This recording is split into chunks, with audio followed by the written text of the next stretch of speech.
Hi namaste, welcome to Mumbai Malayali YouTube channel. ഒരിക്കൽ കൂടി വീണ്ടും ഒരു പുതിയ കണ്ടൻറ്റുമായി എത്തിയിരിക്കുന്നു നിങ്ങളുമായി പങ്കുവയ്ക്കുവാനായി വിശേഷങ്ങൾ.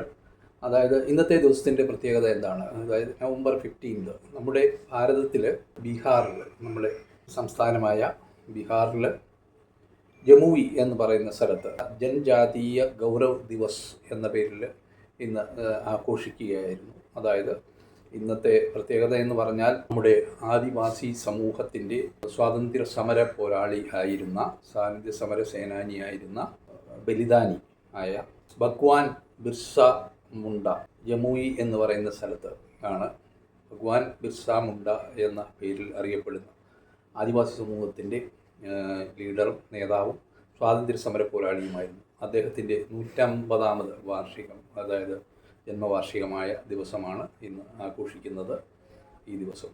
അപ്പോൾ വളരെ പ്രധാനപ്പെട്ട കാര്യം എന്ന് പറഞ്ഞാൽ, ആദിവാസി സമൂഹത്തിന് ജൻജാതീയ വിഭാഗ് എന്ന പേരിൽ, പ്രത്യേക പേരിലാണ് ഇപ്പോൾ അത് അറിയപ്പെടുന്നത്. ഭാരതത്തിൽ ഭഗ്വാൻ ബിർസ മുണ്ട എന്ന് പറയുന്ന സ്വാതന്ത്ര്യ സമര പോരാളിയുടെ അനന്തര പുതിയ തലമുറയിൽപ്പെട്ട അദ്ദേഹത്തിനെ ആദരിക്കുകയും പ്രധാനമന്ത്രി മോദിജി നേരിട്ട് ചെന്ന് വേദിയിൽ നിന്ന് അങ്ങോട്ട് ചെന്ന് അദ്ദേഹത്തിൻ്റെ അടുത്ത് ചെന്ന് ആദരിക്കുന്ന ഒരു പരിപാടി, ആരും പ്രതീക്ഷിക്കാത്ത ഒരു സംഭവമായിരുന്നു അതാണ് ഇന്ന് നടന്നത് വേദിയിൽ. അതായത് ബീഹാർ മുഖ്യമന്ത്രി നിതീഷ് കുമാർ യാദവ് അദ്ദേഹത്തിൻ്റെ വേദിയിലുണ്ടായിരുന്നു. അദ്ദേഹം നേരിട്ട് ചെന്ന് പൊന്നാട അണിയിക്കുകയും, അതുപോലെ തന്നെ ഇന്ന് നടന്ന സംഭവം എന്ന് പറഞ്ഞാൽ, അദ്ദേഹത്തിൻ്റെ പേരിൽ ഭഗ്വാൻ ബിർസ മുണ്ടയുടെ പേരിൽ പോസ്റ്റേജ് സ്റ്റാമ്പ് 5 രൂപയുടെ സ്റ്റാമ്പ് റിലീസ് ചെയ്തു. അതോടൊപ്പം തന്നെ 150 രൂപയുടെ 150 വർഷം ആഘോഷിക്കുന്ന അവസരത്തിൽ 150 രൂപയുടെ coin, reserve bank of India പുറത്തിറക്കിയ കോയിനും പുറത്തിറക്കി.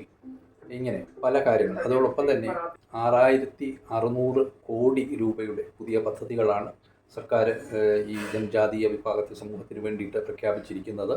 വരും വർഷങ്ങളിലൊക്കെ ആ പ്രോജക്റ്റുകൾ നടന്നുകൊണ്ടേയിരിക്കും എന്നാണ് പറയുന്നത്. അപ്പോൾ എത്ര മഹത്തരമായ കാര്യം ഇങ്ങനെ പിന്നോക്കം നിൽക്കുന്ന ആദിവാസി സമൂഹത്തിൻ്റെ എന്തൊക്കെയാണ് എന്നാണ് ഇതിൽ കാണുന്നത്. വീഡിയോയിൽ കാണുന്ന നിങ്ങൾക്ക് കൂടുതൽ കാര്യം. पश्मीना की एक शॉल भेजकर उनका स्वागत करें और साथ ही तालियों की आवाज गूंज दूर तक जानी चाहिए. आइए मिलकर अभिनंदन करें प्रधानमंत्री महोदय का.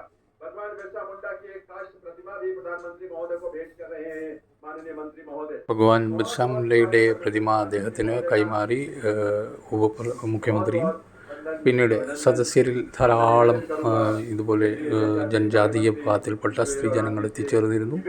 എല്ലാ നേതാക്കന്മാരും അദ്ദേഹത്തിന് പൊന്നാടി അണിയിക്കുന്നു. അപ്പോൾ വേദിയിൽ വളരെ സംഭവബഹുലമായ കാര്യങ്ങൾ നടക്കുകയാണ്. അങ്ങനെ ഇത്രയധികം തിങ്ങി നിറഞ്ഞ ആരാധകർ അല്ലെങ്കിൽ ജനങ്ങൾ. അതോടൊപ്പം തന്നെ നിതീഷ് കുമാർജി മുഖ്യമന്ത്രി അദ്ദേഹത്തെ വളരെയധികം പ്രകീർത്തിച്ച് സംസാരിച്ചു. വളരെ കാലത്തെ ബന്ധമാണ് പ്രധാനമന്ത്രി നരേന്ദ്രമോദിയുമായിട്ട്. വികസന പ്രവർത്തനങ്ങളിൽ അദ്ദേഹം അന്നു തൊട്ടേ തുടങ്ങിയതാണ് അടൽ ബിഹാരി വാജ്പേയിക്ക് ശേഷം എന്ന് അദ്ദേഹം പറഞ്ഞു.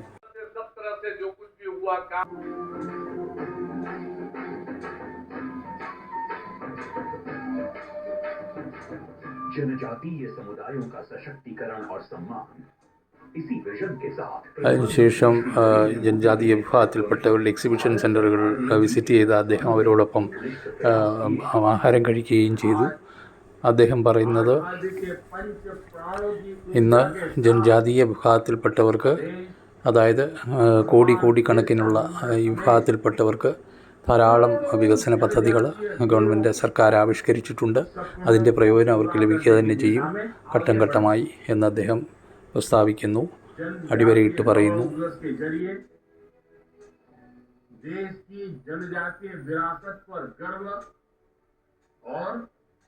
आदिवासी समाज के विकास का संकल्प इसी ऊर्जा का हिस्सा है. समावेशी सर्वस्पर्शी विकास से ही विकसित भारत का निर्माण संभव है. ആദിവാസി മേഖലയിലെ വികസന പ്രവർത്തനങ്ങളുടെ ഭാഗമായി 10,50,00,000-ലധികം ജനജാതീയ വിഭാഗത്തിൽപ്പെട്ടവർക്ക് അറിവ് പകർന്നു കൊടുത്തുകൊണ്ട്, അവർക്ക് അതിനുള്ള പ്രത്യേക പരിശീലനം കൊടുത്തുകൊണ്ട് ചെറുകിട വ്യവസായങ്ങളും മറ്റു പദ്ധതികളും ആവിഷ്കരിച്ചു. അതേ വികസന പദ്ധതികളുടെ ബജറ്റിനായി 2014 24,600 കോടി രൂപയിൽ നിന്ന് 2024 ആയപ്പോഴേക്ക് 1.23 ലക്ഷം കോടി രൂപയുടെ പദ്ധതി ആവിഷ്കരിച്ചിരിക്കുന്നു. ഇതിൽ 1.5 കോടി ശൗചാലയങ്ങളും 58 ലക്ഷം PM ആവാസ് യോജന ഭവനങ്ങളും കൂടാതെ 1.5 കോടിയോളം രൂപ PM കിസാൻ സമ്മാൻ നിധിയിലൂടെ കർഷകർക്ക് ലഭിക്കുകയും ചെയ്തു. ഇതൊരു പ്രധാനപ്പെട്ട പദ്ധതി ഈ മേഖലയിലെ ഏകലവ്യ സ്കൂളുകളാണ്. അത് 2014 123 സ്കൂളുകളിൽ നിന്ന് 2024 ആയപ്പോഴേക്ക് 4 ഇരട്ടി വർദ്ധിപ്പിച്ച് 476 സ്കൂളുകളിൽ എത്തി നിൽക്കുന്നു. അടുത്തത് 3000 കോടി രൂപയുടെ സ്കോളർഷിപ്പ് പദ്ധതിയാണ് വിദ്യാർത്ഥികൾക്കായി. 2024 അത് 3 ഇരട്ടി വർദ്ധിപ്പിച്ചിരിക്കുന്നു. അടുത്തത് അനീമിയ നിർമ്മാർജ്ജന പദ്ധതിയാണ്. അതുകൂടാതെ വൻധൻ യോജന എന്ന പദ്ധതി പ്രകാരം ധാരാളം ആദിവാസി വനിതകൾക്ക് പ്രയോജനം ചെയ്യുന്ന കുടിൽ വ്യവസായങ്ങൾ, അവരുടെ കരകൗശല വസ്തുക്കൾ ഉണ്ടാക്കുകയും അത് വിൽപ്പനയ്ക്കുള്ള പദ്ധതി ആവിഷ്കരിക്കുകയും ചെയ്തു. ഭഗവാൻ ബിർസ മുണ്ടായുടെ ജന്മദിവസം ജനജാതീയ ദിവസ് ആയി ആഘോഷിക്കാനും സർക്കാർ തീരുമാനിച്ചു. ജനജാതീയരുടെ സ്വാതന്ത്ര്യത്തിൻ്റെയും യുദ്ധത്തിൻ്റെയും പര്യായമായി അവർക്ക് വേണ്ടിയുള്ള ഭവന നിർമ്മാണത്തിൻ്റെ ഭാഗമായി സർക്കാർ ആവിഷ്കരിച്ചിരിക്കുന്ന പദ്ധതികൾ വളരെ വലുതാണ്. അത് പൈതൃകവും വികസനവും ഒത്തുചേർന്ന പദ്ധതി തന്നെയാണ്.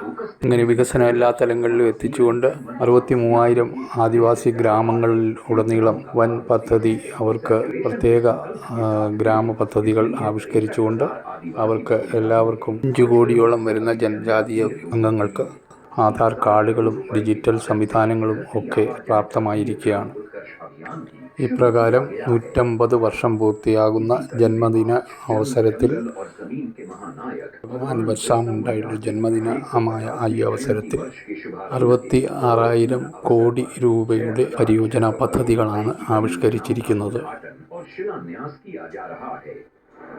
11,000-ഓളം വരുന്ന കുടുംബങ്ങൾ PM ജൻമൻ ആവാസ് പദ്ധതി പ്രകാരമുള്ള ഭവനങ്ങളിൽ അവർ എത്തിപ്പെടുകയായി. അതോടൊപ്പം 25,000 കോടി രൂപയുടെ പദ്ധതി പ്രകാരം 1,16,000 ഭവനങ്ങൾ നിർമ്മാണത്തിലിരിക്കുകയാണ്.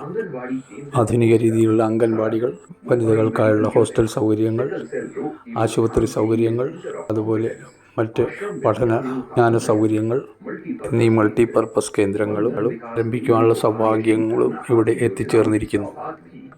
ഇപ്പോൾ 449 കോടി രൂപയുടെ ഏകലവ്യ റെസിഡൻഷ്യൽ വിദ്യാലയങ്ങളുടെ ഉദ്ഘാടനം നിർവഹിക്കുന്നതോടൊപ്പം തന്നെ 1,118 കോടി രൂപയുടെ 25 പുതിയ EMRS സ്കൂളുകളുടെ തറക്കല്ലിടൽ പദ്ധതി നടക്കുകയാണ്.